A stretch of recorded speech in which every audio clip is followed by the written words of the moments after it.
If by any chance you're struggling with lack and poverty, bro, this video is for you. Please watch it to the end, and I am sure it will deliver you. Let's go. Demonic intelligence that created poverty. It is artificial. The man God created lived in abundance. Go back and read Genesis 1-3. It was the rise of the systems of this world that created systems of exchange. And unfortunately, I think in that meeting, Africa was not well represented. They first of all hijacked us as slaves, used us to build their nation, moved all our iron, all our ores. Sometimes I go to the Western world and I'm seeing raw irons. I'm seeing wealth from Africa. I'm saying these people in this island, how did they get this thing? So all the rail tracks, all the ocean lines were channels of carrying our wealth, and they exported us as slaves. Go and build those stuff. They now came and drew borders for us. So you can't enter the next country. You'll be struggling to get visa to enter the next country. Meanwhile, if you go to the Western world, you're just strolling. You don't need visa as a German to enter Portugal. You are European. But here in Africa, if you want to go to Uganda, you will kill yourself to get visa. You think about it. They took our identity from us. You think they were the first people who discovered electric vehicles. Poverty is efficient. The strongest survive. So they come to your country and loot you. You now want to survive. You think you will just start business. How many business can you do here and be wealthy? We are first of all mentally bankrupt, and then we are oppressed. Do you know, as we are now, we can't wake up. Even if we have uranium in this country, we can't build a nuclear weapon, because as far as geopolitics is concerned, the doctrine of nuclear weapon refutes proliferation, and proliferation means those who have it will be the only ones to have it, and on the strength of that they can warn you if you talk, they wipe out your country. So it doesn't matter if you have it. So if you have uranium now, you have to give them. That's geopolitics. You want to sell your goods, they won't buy, and you are buying theirs, they put tariff on it, and the day you create it in your country, they will warn you that if you sell this thing and don't buy our own, we will cut off bilateral relationship. And what it means is that if you have any attack, we won't support it. Why do you think we have people producing cars in this country? Yet those cars are not even the official cars of our own country. From mental bankruptcy to oppression by Western nations. So we can't unite together.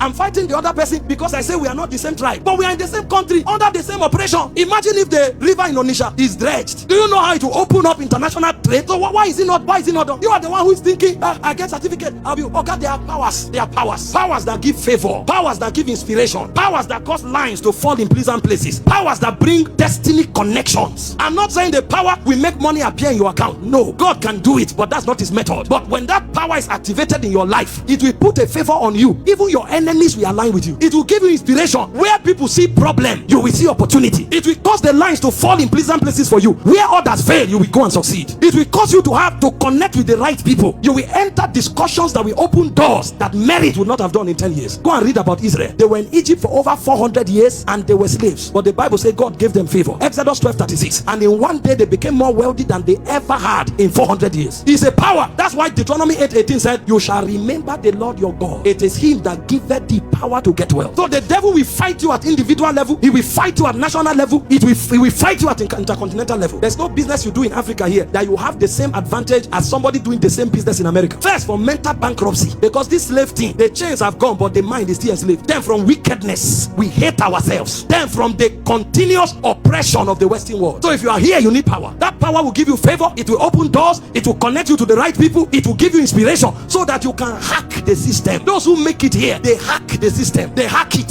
You hack it through favor. You hack it through inspiration. You hack it through honorable connections. You hack it through opportunities. That's how you get wealth. And it takes power. It takes power because the devil has created system. Even in the Western world, there are people sleeping on the street. So this is not an African syndrome. Because if you are there and you can't catch inspiration, you can't recognize opportunities, you can't build honorable connections, you will still be a slave there, even if you are white. Because poverty is artificial. That's why you need power. And when this power comes, there are a few things it does. Number one, it opens the potential of wealth as a legitimate work of redemption. Because the potential of wealth was addressed by redemption. The Bible said in 2 Corinthians 8:9 that Jesus, although he was rich, became poor, that you through his poverty might be made rich. Paul said, my God shall supply all your need. Philippians 4:19, according to his riches in glory by Christ Jesus. He was talking about natural things, because in verse 15 he said concerning giving and receiving. So it wasn't spiritual riches he was referring to. Are you following? So redemption opens the potential of wealth. So the first way to break into that power for wealth and win the battle of poverty, of lack, of hardship is to recognize the legality in redemption. He died amongst other things for me to have enough to prosecute destiny. I'm not greedy, but I will have enough to prosecute destiny. If you know that potential, it will open the channels of wealth. You can sleep and discover some angels will whisper what people call problem. You may be passing and God will open your eyes. See this country that you think is very poor. Every problem is opportunity in disguise. But if your eyes are not open, you can't see. This is a country where if you can process even waste, you'll be wealthy, because the raw material is all over the place. Waste. I was listening to a man of God speak recently and he said doctors are running about abroad. He said, but there are more opportunities here than abroad. He said, if one nurse decide to partner with a doctor and they begin to give medication to people in their houses, all the wealthy men will look for them, because nobody wants to go and lie down in the hospital. So even sickness is an opportunity, because the same water that was killing people was the water lifting the ark of Noah. But that power, when recognized in redemption, is what will open your eyes. It's what will make you enter favor. It's what will cause the lines to fall for you in pleasant places. It's what will create relevant relationships. Some people, all their friends are either sinners or poor. Now, there's nothing wrong in having a relationship with a poor person if you can help him. But if everybody around you is a sinner and a poor person, you are one of them. And then when one wealthy person enters their cycle, all of them like crab to leech on the person. If that person does it wrong, he will drown. Have you not seen a situation where a friend just came home from abroad and then they are just doing reunion? You sit on the table, 7 of you. One will say, it's so good to see you, it's been a long time, but this country is country. To even have food to eat is prayer. The next one will say, my son is sick, if only I had 100,000. The next one will say,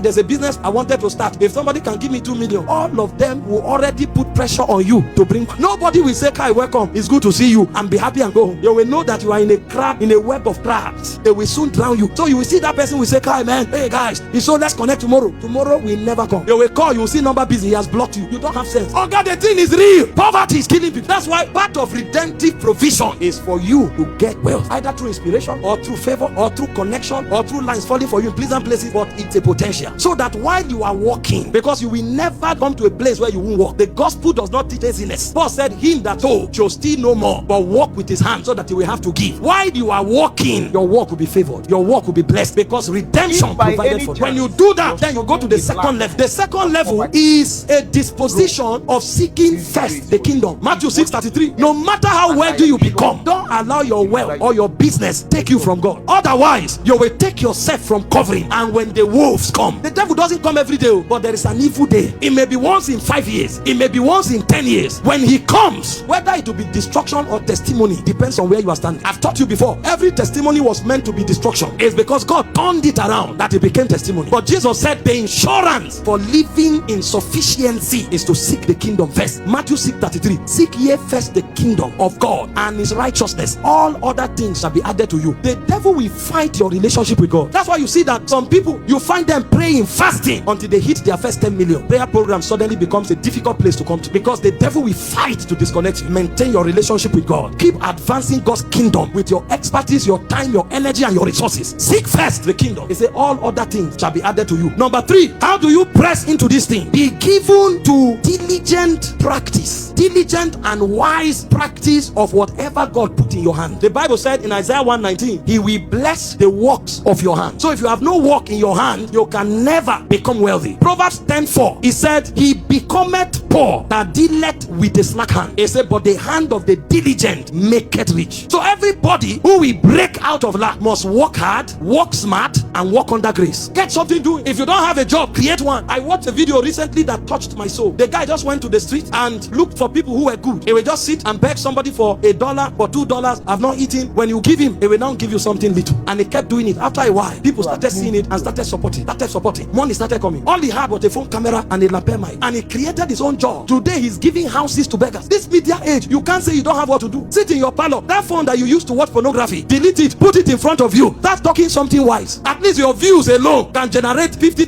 $100 in a month. It's a good place to start. Work wise, work smart. He becometh poor that dealeth with a slack hand. Number 3, how do you break into sufficiency? Engage covenant practice. Jesus was teaching on judgment, but he generalized it into resources. In Luke 6:38, he said, give, it shall be given unto you. Good measure, pressed down, shaking together, and running over, shall God cause men to give to your bosom. In Proverbs 11:25, he said, the liberal soul shall be made fat. He said, him that watereth shall be watered on. It's only a poor man that wants to keep everything for himself. When you find people who will break out of the shackles of poverty, they are liberal. The liberal soul is made fat. Ask a rich man, how many people have you given money to? He won't remember. Ask a poor man, he can tell you in 10 years the 2 people he has given 10 naira. That's the problem. Paul was teaching this principle. 2 Corinthians 9:1-8. Give me in NLT. He said, I really don't need to write to you about this ministry of giving, but the believers in Jerusalem. Next verse. For I know how eager you are to help, and have been boasting of the churches in Macedonia that you in Greece were ready to send an offering a year ago. In fact, it was your enthusiasm that stirred up many of the Macedonian believers to begin to give. He said we would be embarrassed, not to mention your own embarrassment, if some Macedonian believers came with me and found that you weren't ready after all I had told them. So I thought I should send this brother ahead of me to make sure the gift you promised is ready, but I want it to be a willing gift, not giving grudgingly. This is Paul teaching on giving. He said, remember this. This is where I'm going to. He said, a farmer who plants only few seeds will get 4 crops, but the one who plants generously generously, we get a generous crop. He said you must each decide in your heart. So he's using farming to corroborate the principle of giving. The same way a farmer plants seeds and he has a harvest. That's what Paul is teaching. He said you must each decide in your heart how much to give, and don't give reluctantly or in response to pressure, for God loves a person who gives cheerfully. Next verse. And God will generously provide all you need. Then you will always have everything you need and plenty left over to share with others. A farmer who eats his seed will die in the season of harvest. That's why you find some Christians, people are being blessed and they are crying, Lord, why? What is happening to me? Why? Oh God, what did you plant? They gave you yam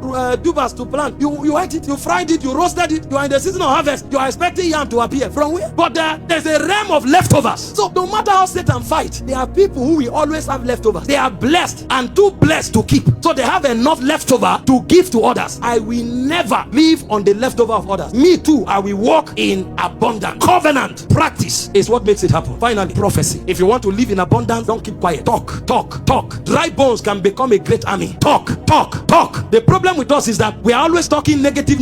This country is not working. Nothing is working. Nothing is working, but you are talking. At least your tongue is working. Why don't you begin from there? You never catch those who are doing well talk like that, because even the problem are opportunities in disguise as far as they are concerned. It's only the guy who is heading to lack that keeps talking his fall, and his fall is always a great fall. Talk. How did Paul move the church in Philippi? They gave Paul talk. They said, my God will supply your need. I gave you seed, you are talking to me back, because he knew talk is as powerful as the seed you sow. Some of you need to enter your shop, talk there. Enter your business, talk there. Don't just sit there. When problem comes, you hit your hand on your lap and you say, is it not Nigeria? What are you expecting? I'm not expecting what you are expecting. The path of the just is as a shiny light. It shines brighter and brighter unto the perfect day. The Bible says, I shall lay up gold as dust, and the gold of Ophir as the stones of the brooks. I'm not thinking what you are thinking. Don't assume we are thinking the same thing. You are the one thinking like that. I'm thinking upward, forward, upward, forward. My harvest is overtaking one another.